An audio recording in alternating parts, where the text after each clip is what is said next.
Hello everyone, welcome to RPSC study hub. RAS means question answer की series चल रही है। उसी में अब आज हम बात करेंगे 100 वर्ड से रिलेटेड प्रश्नों के बारे में। सीरीज़ 75 तक हम डिस्कस कर चुके हैं। आज हम बात करेंगे सीरीज़ 76, जिसमें हम पेपर 3 लोक प्रशासन के 100 वर्ड्स के प्रश्नों को डिस्कस करेंगे। प्रत्येक प्रश्न कितने अंक का है?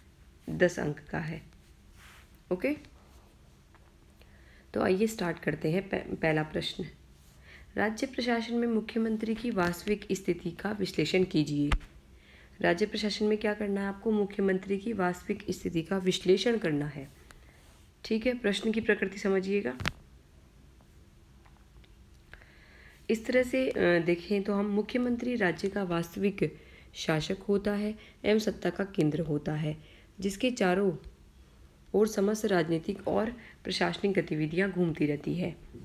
मुख्यमंत्री ये क्या होता है? मंत्रिपरिषद का निर्माता होता है, जनता के विश्वास का प्रतीक होता है, मंत्रिपरिषद व विधानसभा के बीच की कड़ी होता है, राज्य में राजनीतिक दल का नेता होता है, राष्ट्रीय स्तर पर राज्य का प्रतिनिधि होता है, शासन व प्रशासन के मध्य की कड़ी होता है।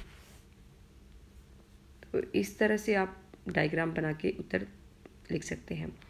फिर आगे है, उक्त सभी कार्य करते हुए मुख्यमंत्री की राज्य शासन में केंद्रीय भूमिका होती है, लेकिन मुख्यमंत्री की वास्तविक स्थिति कई बातों पर निर्भर करती है। जैसे विधानसभा में दल की स्थिति। विधानसभा में सत्तारूढ़ दल की स्थिति मुख्यमंत्री को कमजोर व मजबूत बनाती है। यदि विधानसभा में पूर्ण बहुमत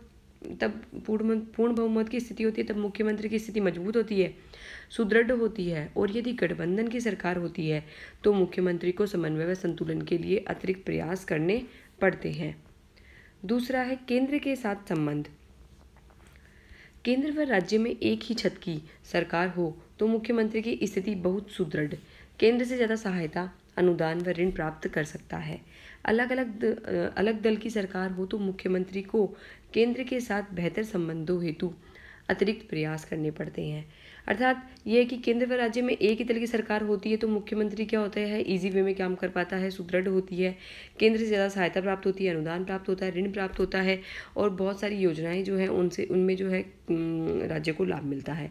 अलग दल की सरकार होती है तो मुख्यमंत्री को केंद्र के साथ बेहतर संबंध हेतु अतिरिक्त प्रयास करने पड़ते हैं और कई बार तो टकराव भी देखने को मिलते हैं। मुख्यमंत्री का व्यक्तित्व, विचार और कार्यशैली। मुख्यमंत्री के व्यक्तित्व या उसकी कार्यशैली हो गई, उसका नेतृत्व, उसके विचार क्या है, व्यक्तित्व कैसा है, उसके महत्व को बढ़ाते या बढ़ाते हैं। ठीक है, मुख्यमंत्री का व्यक्तित्व, वाणी एवं वाक्पटुता, जनहित नीतियों एवं उनके क्रियान्वयन की पद्धति सीधे लोगों के मन को छूती है।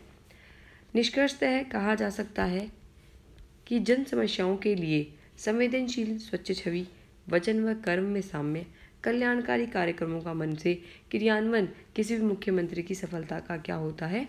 मूल मंत्र होता है। तो इस तरह से आप इस उत्तर को लिख सकते हैं। आप और भी बेहतर कर सकते हैं। जितना ज़्यादा आप अभ्यास करेंगे आपका उत्तर उतना ही सुस्पष्ट और सुंदर और अच्छा बनेगा। दूसरा प्रश्न है, तहसीलदार तहसील में राज्य का अभिकर्ता है। इस संदर्भ में तहसीलदार के दायित्वों का मूल्यांकन कीजिए। तहसीलदार तहसील में राज्य का क्या होता है? अभिकर्ता होता है, क्योंकि वह तहसील की जनता के समक्ष, राज्य की तथा जिला प्रशासन के समक्ष नागरिकों की बात रखता है। कानून एवं व्यवस्था की दृष्टि से उसे मजिस्ट्रेट के अधिकार दिए गए हैं। समझ में आया? जिला प्रशासन के समक्ष क्या करता है? नागरिकों की बात रखता है, साथ ही कानून व्यवस्था की दृष्टि से उसे मजिस्ट्रेट के अधिकार भी दिए गए हैं। निर्वाचन, विदेशियों का प्रबंध करना, मुख्य अतिथियों का स्वागत करना आदि दायित्वों का निर्वहन करता है। विदेशियों का, अगर कोई विदेशी आते हैं तो उनके स्वागत के लिए प्रबंध करना, निर्वाचन में सहायता करना, मुख्य अतिथि को स्वागत करना, इन दायित्व भी होते हैं। लोक कल्याणकारी राज्य की संकल्पना हेतु राज्य द्वारा चलाई जा रही विभिन्न योजनाओं के संचालन की व्यवस्था भी करता है। जनगणना, कृषि सर्वेक्षण, पशु सर्वेक्षण, भूमि सर्वेक्षण, उप संबंधी सूचनाएं, चकबंदी, हदबंदी ये सभी कार्य करता है। पशु सर्वेक्षण आदि कार्य भी तहसीलदार की देखरेख में किए जाते हैं। उक्त भूमिकाओं का निर्वहन करते हुए तहसीलदार निम्न कार्य भी करता है। भू राजस्व संबंधी सबसे इम्पोर्टेंट काम हो गया। यह राजस्थान काश्तकारी अधिनियम 1955 व राजस्थान भू राजस्व अधिनियम 1956 के तहत राजस्व संबंधी सभी मामलों को सुनने का कार्य भी करता है। फिर है भू अभिलेख का संधारण, जितने भी भू अभिलेख से संबंधित रिकॉर्ड है उनको तैयार करवाना, उनका सुरक्षित रखना, उनका रखरखाव करना भी इसका कार्य होता है। पंजीयन का कार्य, पंजीयन बोले तो संपत्ति के क्रय विक्रय के पंजीकरण के दौरान वह तहसीलदार उप पंजीकरण अधिकारी होता है। यानी पंजीयन के लिए क्या होता है, ये उप पंजीयन अधिकारी होता है। संपत्ति का जब भी क्रय विक्रय किया जाएगा तो पंजीयन के दौरान ये क्या होता है, उप पंजीयन अधिकारी होता है।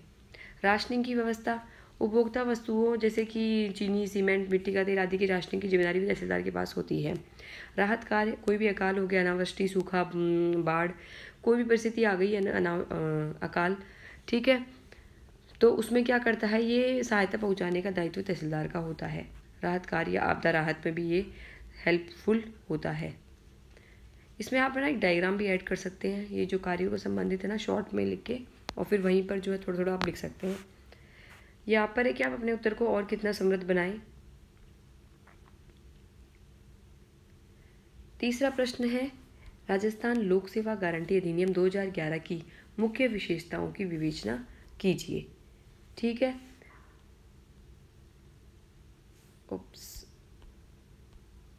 10 नंबर का ये है, 100 वर्ड्स में देना है, 10 नंबर का प्रश्न है, देख लेते हैं इसको। प्रशासन में पारदर्शिता, संवेदनशीलता व जवाबदेहिता लाने के उद्देश्य से 2011 में 14 नवंबर 2011 में राजस्थान लोक सेवा गारंटी अधिनियम 2011 पारित किया गया था। प्रारंभ में इसमें कितनी सेवाएं थी, 15 विभागों की 108 सेवाएं थी, बाद में 153 सेवाएं हुई, सेवाएं लगातार बढ़ी रही हैं इसमें, और अभी 27 विभागों की 287 सेवाएं इसमें शामिल है। प्रत्येक अधिसूचित लोक सेवा प्रदान करने हेतु विभागीय अधिकारी, पदाभिहित अधिकारी व अपील अधिकारी के रूप में अधिसूचित किया गया है। कहने का मतलब ये है कि प्रत्येक जो भी अधिसूचित लोक सेवा प्रदान करने वाला जो अधिकारी है, विभागीय अधिकारी है या पदाभिहित अधिकारी है, वह अपील अधिकारी के रूप में अधिसूचित किया गया है। लोक सेवा प्राप्त करने हेतु प्रस्तुत आवेदन की पावती अनिवार्य है। लोक सेवा को नियत अवधि में देना आवश्यक है। लोक सेवा प्राप्त करने हेतु प्रस्तुत आवेदन की पावती क्या होगा, अनिवार्य होगी, और लोक सेवा को नियत अवधि में देना आवश्यक होगा। यानी कहने का मतलब ये है कि पावती जो है इसके अंदर जरूरी है, आवेदनकर्ता को पावती देना अनिवार्य है। आवेदन की नामंजूरी या नियत समावधि में सेवा न मिलने पर 30 दिन में प्रथम अपील की जा सकती है। अगर मान लो आवेदन नामंजूर हो गया या नियत समयावधि में सेवा नहीं मिल रही है तो 30 दिन में प्रथम अपील करना आवश्यक है। फिर प्रथम अपील के निस्तारण के लिए 21 दिवस की समय सीमा अवधि जो है वो सूचित की गई है। प्रथम अपील के विनिश्चय के विरुद्ध 60 दिन में द्वितीय अपील की जा सकती है। यानी प्रथम अपील कर दी तो उसके निस्तारण के लिए 21 दिन का समय दिया जाएगा, और फिर उसके बाद भी निस्तारण नहीं होता है तो 60 दिन में जो है तृतीय अपील भी की जा सकती है। निर्धारित समय में लोक सेवा उपलब्ध नहीं करवाने पर 250 रुपये से लेकर 5000 तक का जुर्माना लगेगा। प्रथम अपील पर सुनवाई न करने या किसी पर्याप्त कारणों से सेवा देने में विफल रहा है तो प्रथम अपील अधिकारी पर 500 से 5000 रुपये तक जुर्माना होगा। यानी फर्स्ट बार में नहीं देगा तब तो 250 से लेकर 5000, लेकिन दोबारा में नहीं देता है तो 500 से लेकर 5000 तक का जुर्माना है। निष्कर्षतः कहा जा सकता है कि यह अधिनियम सरकारी विभागों में विलंब को रोकता है तथा लाल फीताशाही भ्रष्टाचार पर अंकुश लगाता है और पारदर्शिता जवाबदेहिता भी सुनिश्चित करता है। यानी टोटली ट्रांसपेरेंट गवर्नमेंट, सुशासन की ओर एक बढ़ता हुआ ये कदम है राजस्थान सरकार का। काफ़ी इम्पोर्टेंट अधिनियम है। इसके प्रावधान जो है वो अच्छे से याद कर लीजिएगा, पॉइंट टू पॉइंट, बिल्कुल भी भूलना नहीं चाहिए आपको, चाहे आपको रट के याद करना पड़े या समझ के याद करना पड़े, कैसे भी आप याद करें, लेकिन इसके प्रावधानों को आपको याद करना ही है। So thank you for watching this video, bye.